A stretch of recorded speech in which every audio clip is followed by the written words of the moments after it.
20번 볼게요. 기억해라. 뭐를? 의, 수, 동을 기억하래요. 어떻게 너가 배웠는지, 뭐를? 운전이나 요리하는 것을 너가 어떻게 배웠는지를 기억하냐. 보통 운전이나 요리는 처음부터 혼자서 배울 수 없는 거잖아요. 그래서 어떻게 배웠는지 기억을 해보냐, 기억을 할 수 있냐 라고 물어보면 당연히 너는 연습을 했을 거다. 누군가가 너를 코치하는 동안 연습을 했을 거다. 반드시 누구랑 같이 했을 거라는 얘기죠. 그래서 분사구문으로 이어서 설명합니다. 너에게 상기시켜 줄 거다. 뭐를? what to do. 무엇을 해야 할지. 언제까지? 너가 너 스스로를 코치할 수 있을 때까지. 그러고 나서 결국은 그것을 자동적으로 할 수 있을 때까지 무엇을 해야 할지 너를 상기시켜 줄 거다. 자, 다시 말을 하면 운전이나 요리는 처음부터 나 혼자 할 수 없기 때문에 누군가가 너를 코치해주면서 연습을 해줘야 되고, 그럼 그 코치를 하면서 그러면 코치를 해주는 사람이 너가 이런 걸 해야 돼 라고 계속 상기를 시켜주겠죠? 리마인드, 상기시키다. 그래서 그렇게 점점 연습이 잘 되다 보면 결국 너는 너 스스로를 코치할 수 있는 정도까지 이르겠죠? 그러니까 운전이나 요리는 처음에는 누군가 코치해줘야 되지만 결국 본인이 좀 익숙해지면 혼자서도 할 수 있는 거니까. 그러고 나면 당연히 이제 자연스럽게 자동적으로 그것을 할 수 있게 된다. 그래서 코치하고 자동적으로 그것을 하게 된다. 그래서 말하는 이 그것은 to drive or cook을 말합니다. 근데 그렇게 됐달까지는 누가 있어야 한다고요? 코치해줄 누군가가 있어야 한다는 얘기죠. 근데 아이들이 가치를 much the same way, 같은 방식으로도 배운대요. 그래서 다양한 행동을 연습합니다. 다양한 종류의 행동을 코치로서 당신이 도와줄 때, 도와주면서 뭐하도록 그들의 관심을 중요한 것, 그리고 fine-tune은 미세하게, 세밀하게 다듬다.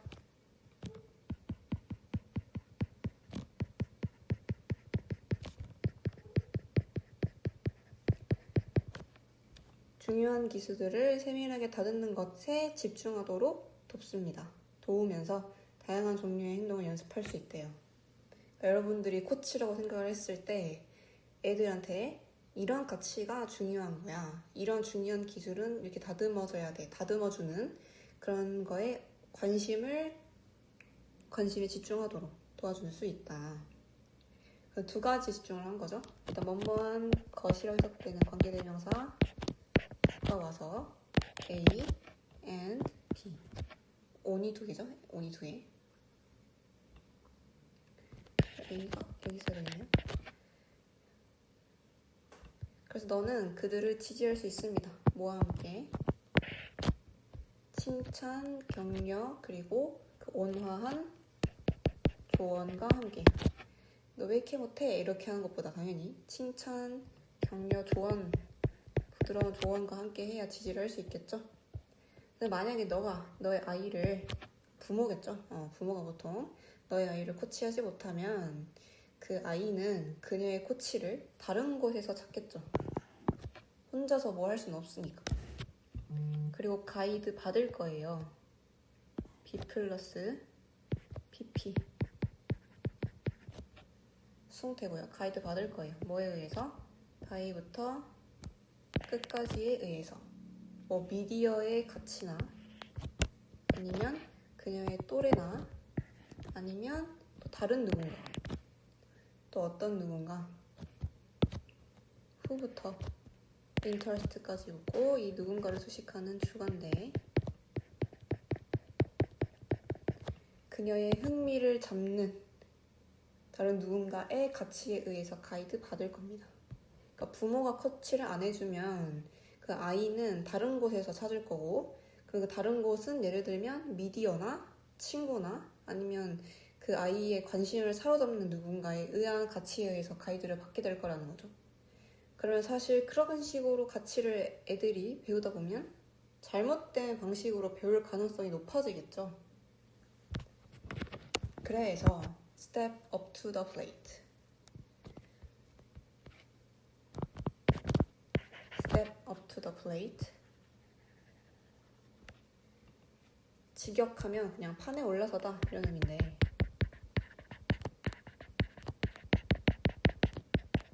이 말은 즉 조금 더 자연스럽게 해석하면 행동하고 나서서 일단 행동을 해가지고 두려워하지 말래요. 그 다음에 도와주래요. 너의 아이가 배우도록 좋은 사람이 되는 방법을 배우도록 도우래요. 어떻게? 스텝 바이 스텝. 차근차근.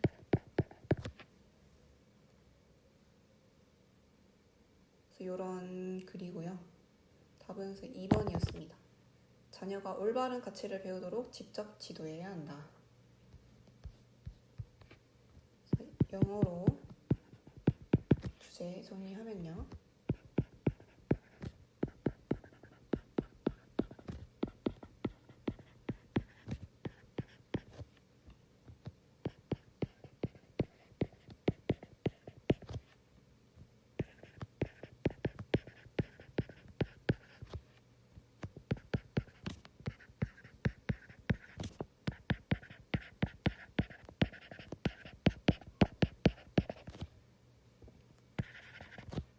인포메이션이고 포메이션 형성이라는 의미의 그 가치 형성의 부모의 지도의 중요성입니다.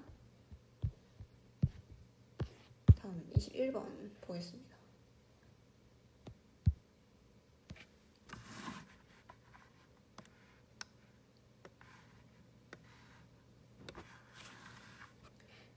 classical idea 고전적인 아이디어 이상. 우리 이상형 할 때 그 이상이에요. 옛날부터 뭐에 대한 이상이 있냐면 진실과 지식에 대한 이상이 있는데 그러니까 진실과 지식이라고 하면 이게 이상이다. 옛날부터 그렇게 추구해왔던 이상이 있는데 그거는 아이디어를 위한 시장의 개념이래. 아이디어를 위한 시장의 개념이라고 합니다. 그러면 아이디어를 위한 시장이 뭐냐면 일단 우리 인간은 생각하는 사람이죠. 생각하는 개인으로서 우리가 encounter 마주하는 거예요. 뭐를요? 경쟁하는 아이디어들을. 그러니까 우리 인간은 마치 시장에 많은 아이디어들이 깔려있는 채로 인간이 봤을 때 그런 시장에 막 깔려있는 아이디어들을 이제 마주하는 거예요. 그런 다음에 그렇게 시장에 깔려있는 아이디어들, 경쟁하고 있는 아이디어들을 우리는 평가합니다.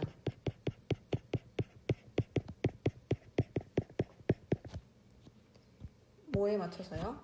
For their best fit to reality. 우리 현실에 아주 잘 맞는 best fit인 아이디어를 평가해요. 저 아이디어가 우리 현실에 잘 맞는 것 같아. 시장에 막 깔려있는 아이디어들을 보고 그렇게 평가를 합니다. 그 다음에 let the best and brightest facts. 가장 최고의 그리고 가장 밝은 그런 사실들을 형성하게 합니다. 폼이 형성하다. 뭐를요? 우리의 그 믿음의 기초를 형성하게 만듭니다. 결국 그렇게 평가가 잘 된 아이디어를 골라가지고 그 베스트하고 브라이티스트한 팩트를 우리 믿음의 기초로 까는 거죠. 그래서 이렇게 진실과 지식이 만들어진다는 거예요. 그리고 여기서 let이 목적어, 폼이 목적격 보어로 쓰였고요. 그 근데 이런 방식, 그것은 앞문장, 이런 방식은 과학자의 방식이래요. In theory, 이론상, at least, 적어도. 근데 우리 대부분의 사람들은 과학자가 아니죠. 그죠? 그러면 사실상 in practice, 실제로는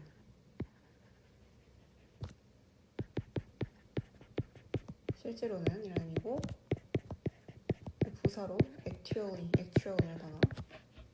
그래서 실제로는 대부분의 시간에 우리는 사실 어느 시장에 있다? 정당화를 위한 시장에 있다고 합니다. 그러니까 우리가 아이디어를 위한 시장에 있다고 했잖아요. 근데 사실 그거는 과학자들이냐 그렇게 사는 거고, 대부분의 우리의 현실은 아이디어를 위해 시장 속에 있는 게 아니라 정당화를 위해 시장 속에 있다는 거예요. 즉 여기서 말하는 우리가 정당화의 시장에 있다, 이 말은요,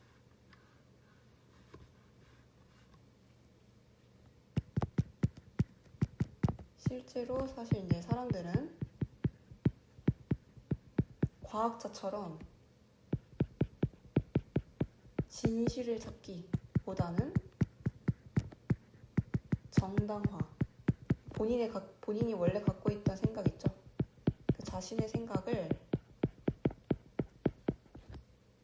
정당화해줄 말을 찾는 것 뿐입니다. 보통은 이렇게 산다는 거죠. 과학자는 이게 진실이고 이거는 잘못된 말이야, 이렇게 진실과 지식을 구분하는, 진실 지식과 거짓을 구분하는 게 중요한데 우리는 그게 중요한 게 아니라는 거예요. 우리는 내가 갖고 있는 생각이 진실인지 거짓인지는 상관이 없고 일단 내 생각이 맞다라고 정당화해줄 말을 찾는다는 거죠. 우리는 대부분 그렇게 산다는 거죠. 과학자처럼 사는 게 아니라. 그래서 우리는 단어를 쇼핑하는 거예요. Not because, 그 때문이 아니라 그것들이 아이디어를 포함하고 있기 때문에가 아니라 그것들은 그 아이디어에 대한 이야기를 포함하고 있기 때문입니다. 그래서 말하는 각각의 데이는 이 말들을 말하는 거예요. 그러니까 정당화해줄 이야기, 내 아이디어에 대한 아이디어 자체는 중요하지 않다고요. 이미 아이디어는 내가 갖고 있고 그 아이디어에 대한 이야기, 말들을 내가 찾는 거예요. 정당화해줄 이야기, 내 말이 맞다라고 증명해줄 이야기를 찾는 거예요.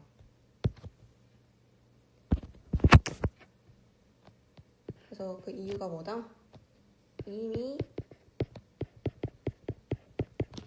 갖고 있던 생각을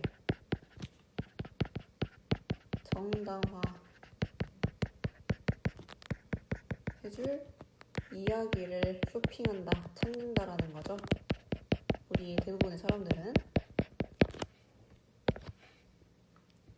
그래서 종종 우리는 seeking statement, 진술을 찾지 않습니다. 뭐로써요? 사실로써요. 아까 말했죠? 우리가 갖고 있는 아이디어가 사실인지 진실인지 사실인지 거짓인지 구분하는 건 과학자가 하는 거고 우리 같은 일반적인 사람들은 안 한다는 거예요. 뭐 하기 위해서? 부터 끝까지 하기 위해서. 부사절용법의 목적인 준수약 동사로 목적어, 목적격 보어왔고요. 알아내기 위해서.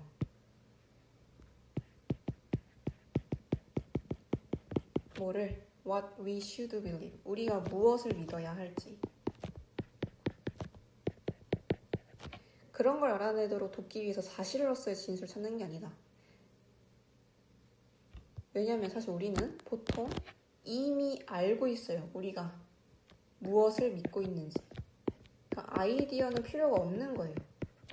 아이디어는, 그러니까 즉 내가 믿고 있는 것, belief는 이미 내가 가지고 있기 때문에, 이미 내 belief는 내가 이미 알고 있기 때문에 우리가 무엇을 믿어야 할지 알아내도록 돕기 위한 그 사실 또는 뭐 거짓 이런 걸 구분하는 진술은 안 찾는다는 거죠. 그래서 우리가 그걸 찾고 있는 것은 선생님 썼고 뒤에 그냥 불완전한 어떤 진술이다. true부터 belief까지 먹고 같은 얘기예요. 이 믿음들, 이미 갖고 있는 내 생각을, 이 믿음을 정당화해줄, 합리화시켜줄 진술이다. 즉 우리는 그거를 과학자의 방식이 아니라 lawyer's way, 변호사의 방식으로 우리 살고 있다는 거죠. 우리가 그냥 일반적인 변호사를 생각해도요, 변호사는 의뢰인이 있을 거고 그 의뢰인의 말이 맞다고 그냥 정당화해주는 사람이잖아요. 그 의뢰인이 하는 말이 진실이네 또는 뭐 거짓이네 이건 진짜네 이렇게 진실의 여부를 따지는 사람이 아니잖아요. 변호사도 마찬가지로 그 본인의 의뢰인의 말이 맞다고 그냥 정당화해주는 말을 찾는 사람이니까 우리도 마치 그렇게 살고 있다는 얘기죠. 그래서 우리는 변호사처럼 살고 있다. 다시 정리를 하면 그 사건의 그 절대적인 진실의 여부, 뭐 진실이냐 거짓이냐 이게 중요한 게 아니라는 거죠. 그렇게 진실 여부를 따지는 방식이 아니라 내 의뢰인의 말이 맞다고 정당화하는 이제 방식, 말로 이제 우리가 살아간다. 그래서 이렇게 언어라는 거는 이런 기능이 있어서 너무 좋습니다. 그렇죠? 그래서 말하는 이런 기능이라는 건 믿음을 정당화시켜준다는 거죠. 하지만 우리가 그것을 사실 언어를 더 좋게 사용하기, 더 좋은 일을 하기 위해서 사용할 수 있는 것도 아니냐라고 저 제안을 합니다. 부사정법의 목적의 의미고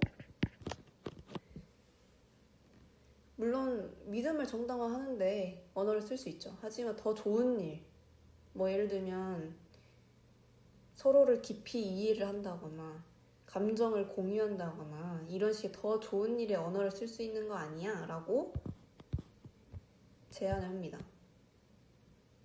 그래서 언어를 treat, 대함으로써 뭐와 함께? 많은 존중과 함께 대함으로써 우리는 더 성취할 수 있을 거다. 단순한 자기 방어.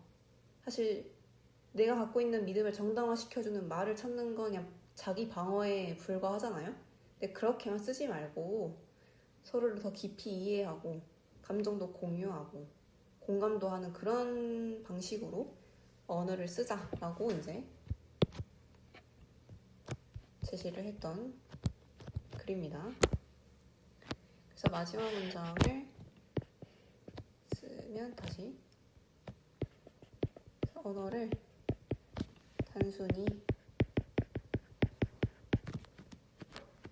누군가를 변호사처럼 이기는, 방어시켜주는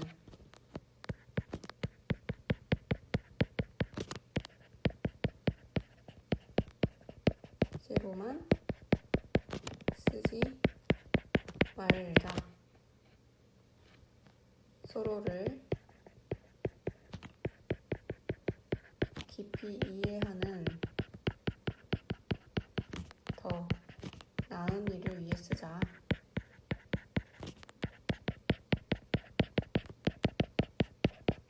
라고 이제 글을 마무리했습니다. 그래서 이 지문의 밑줄 친 부분은 이제 shop for words였는데 단어를 쇼핑한다고 했죠. 그래서 이 문제의 답은 5번이었습니다. 단어를 모은다는 거죠. 우리의 믿음을 뒷받침하는, 그러니까 정당화 시켜주는 그런 지지하는 말들을 모은다는 거죠. 그래서 이게 답이었고요.